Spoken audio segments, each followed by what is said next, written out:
नमस्कार, NMF news पर आप सभी का बहुत स्वागत। मैं हूं आपके साथ अभिषेक पुंडीर। आज 21 जुलाई दिन सोमवार, मॉनसून सत्र का पहला दिन। कार्रवाई कई बार स्थगित हुई, कई बार चली, कई मुद्दों पर बातचीत हुई, कहीं कल के लिए तय कर दिया गया है कल इन पर बात होगी। लेकिन शाम होते होते कहीं या फिर रात होते होते एक ऐसी खबर सामने आई जिसने हर किसी को सोचने पर मजबूर कर दिया कि आखिर ऐसा क्यों। क्योंकि उपराष्ट्रपति जगदीप धनखड़ ने अपने स्वास्थ्य का हवाला देते हुए अचानक से, यह चिट्ठी दिखाइएगा फुल फ्रेम, इस्तीफा दे दिया है। राष्ट्रपति के नाम उन्होंने अपना ये संदेश दिया है। आप पढ़ सकते हैं किस तरीके से। ये 21 जुलाई 2025 रात होते होते उनका ये इस्तीफा आया। स्वास्थ्य की प्राथमिकता और चिकित्सीय सलाह का पालन करते हुए मैं भारत के उपराष्ट्रपति पद से तत्काल प्रभाव से त्याग पत्र दे रहा हूं। यह चीज उन्होंने लिखी। उन्होंने आगे लिखा कि राष्ट्रपति को उनके सहयोग और सौहार्दपूर्ण संबंधों के लिए धन्यवाद। प्रधानमंत्री और मंत्री परिषद को भी उन्होंने उनके सहयोग और मार्गदर्शन के लिए उनका आभार व्यक्त किया। अपने त्याग पत्र में आगे उन्होंने लिखा, मुझे संसद के सभी माननीय सदस्यों से जो स्नेह, विश्वास और सम्मान मिला वो जीवन भर उनके हृदय में संचित रहेगा। उपराष्ट्रपति के रूप में अपने कार्यकाल को याद करते हुए उन्होंने कहा कि इस महान लोकतंत्र में उपराष्ट्रपति के रूप में मिले अनुभव और दृष्टिकोणों के लिए मैं गहराई से आभारी हूं। भारत के आर्थिक विकास और अभूतपूर्व प्रवर्तनकारी दौर का साक्षी बनना मेरे लिए सौभाग्य और संतोष का विषय रहा। आगे उन्होंने कहा कि वैश्विक उदय और उज्जवल भविष्य पर अटूट विश्वास जताते हुए मैं अपना त्याग पत्र दे रहा हूं। जगदीप धनखड़ से पहले ऐसा 2 बार हुआ है जब उपराष्ट्रपति ने बीच में इस्तीफा दिया है। उपराष्ट्रपति अपना कार्यकाल पूरा नहीं कर पाए। सबसे पहले कृष्णकांत की अगर बात करें तो 21 अगस्त 1997 को उपराष्ट्रपति पद की उन्होंने शपथ ली थी और 27 जुलाई 2002 को अपने कार्यकाल के दौरान उनका निधन हो गया, जिसके कारण वो अपना कार्यकाल पूरा नहीं कर पाए। इसके अलावा वराहगिरी वेंकटगिरी 1969 में उपराष्ट्रपति के रूप में इन्होंने अपना कार्यकाल के दौरान इस्तीफा दे दिया था। यहां अगर बात करें जगदीप धनखड़ की तो इन्होंने भी 2022 में 11 अगस्त 2022 में उपराष्ट्रपति पद के लिए शपथ ली थी। लेकिन 5 साल इनके पूरे होने थे 2027, मतलब 11 अगस्त 2027 को 5 साल पूरे होने थे। लेकिन आज 21 जुलाई 2025 को इन्होंने अपना स्वास्थ्य का हवाला देते हुए इस्तीफा दे दिया है। लगभग अगर बात करें तो 2 से 2.5 साल पहले इस्तीफा दे दिया है। अभी 2025 में 2026 और 2027, लगभग 2.25 साल का वक्त अभी बाकी था। इससे पहले ही इन्होंने अपना इस्तीफा दे दिया। हालांकि जो त्यागपत्र है उसमें कारण भले ही स्वास्थ्य का बताया गया, लेकिन हाल फिलहाल में पिछले दिनों ऐसा कुछ उनके द्वारा देखा नहीं गया। जो तस्वीरें आप फिलहाल देख रहे हैं, ये तस्वीरें एक कार्यक्रम की है जब वो जस्टिस यशवंत वर्मा का नोट उनके घर से मिले थे, वो मामला चल रहा था। तब उन्होंने बड़ी तीखी टिप्पणी न्यायपालिका के ऊपर की थी और इस तरीके से कहा था कि ऐसा आखिर कब कार्रवाई होगी, किस तरीके से कार्रवाई होगी। महाभियोग लाने की भी बात उनके खिलाफ चल रही थी। उस विषय पर भी बड़ी तीखी तल्ख टिप्पणी जगदीप धनखड़ के द्वारा की गई थी। उससे पहले जब सुप्रीम कोर्ट का एक आदेश आया था तमिलनाडु राज्य को लेकर, जिसमें माननीय राष्ट्रपति को आदेश दिया गया था कि आप किसी बिल को 3 महीने से ज्यादा नहीं रोक सकते हैं, तो आपको पास करना होगा या फिर वापस करना होगा।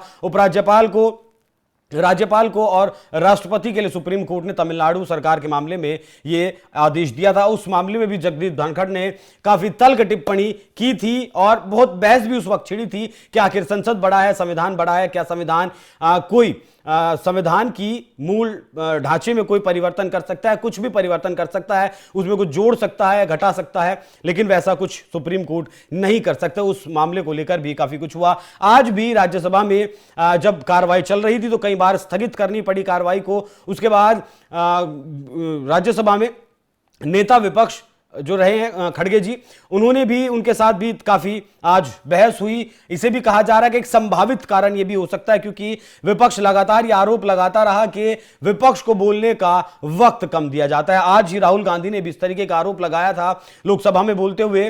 लोकसभा से बाहर आकर के रक्षा मंत्री को तो बोलने का काफी वक्त दिया गया, लेकिन विपक्ष को वक्त नहीं दिया गया। यहां जगदीप धनखड़ ने कई बार इस बात को भी कहा है कि जो माननीय सांसद है राज्यसभा में, वो जब कैमरा नहीं चल रहा होता है या फिर कार्रवाई सदन की शुरू नहीं होती है तब बड़े अच्छे से बात करते हैं लोग, साथ में लंच करते हैं, चाय पीते हैं, बातचीत करते हैं, लेकिन जैसे ही कैमरा शुरू होता है तब सबका व्यवहार तुरंत बदल जाता है। यह भी संभावित कारण बताया जा रहा। हालांकि उन्होंने खुद साफ किया है कि स्वास्थ्य के कारण वो अपना इस्तीफा दे रहे हैं।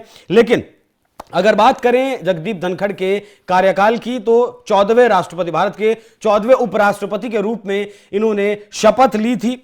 6 अगस्त 2022 को चुनाव हुआ था जिसमें इन्होंने विपक्ष की उम्मीदवार अलवीरा मार्गरेट अल्वा को हराया था। जगदीप धनखड़ को 725 वोटों में से 528 वोट मिले थे, जबकि मार्गरेट अल्वा को 182 वोट मिले थे। उपराष्ट्रपति बनने से पहले जगदीप धनखड़ पश्चिम बंगाल के राज्यपाल रह चुके हैं। 18 मई 1991 को राजस्थान के झुंझुनू में इनका जन्म हुआ था। उसके बाद से मतलब लगातार अगर इनके सियासी सफर की अगर बात करें तो साल 1989 से 1991 तक वो लोकसभा में जनता दल के सदस्य रहे। राजस्थान के झुंझुनू लोकसभा सीट से सांसद चुने गए थे। 1991 में वो कांग्रेस में शामिल हुए।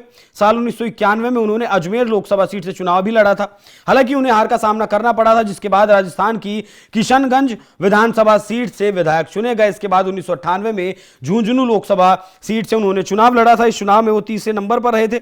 इसके बाद साल 2003 में बीजेपी में शामिल हुए। 2008 में विधानसभा चुनाव में बीजेपी ने उन्हें चुनाव प्रचार समिति में भी जगह दी थी।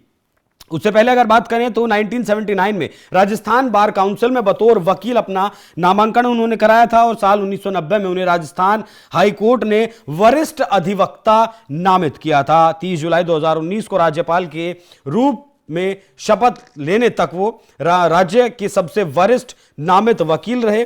इसके साथ ही वो राजस्थान हाईकोर्ट बार एसोसिएशन के अध्यक्ष भी रह चुके हैं।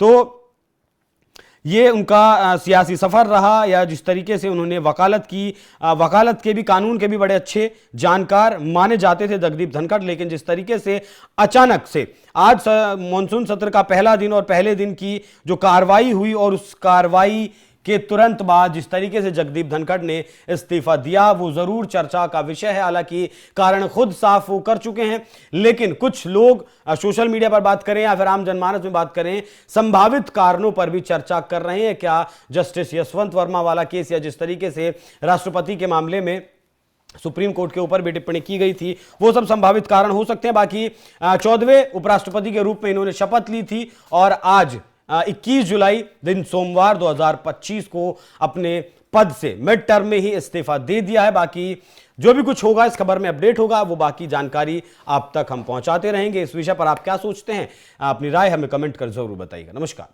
Late me take incidents that are most recent, they are dominating our minds. An event happened on the night of 14th and 15th of March.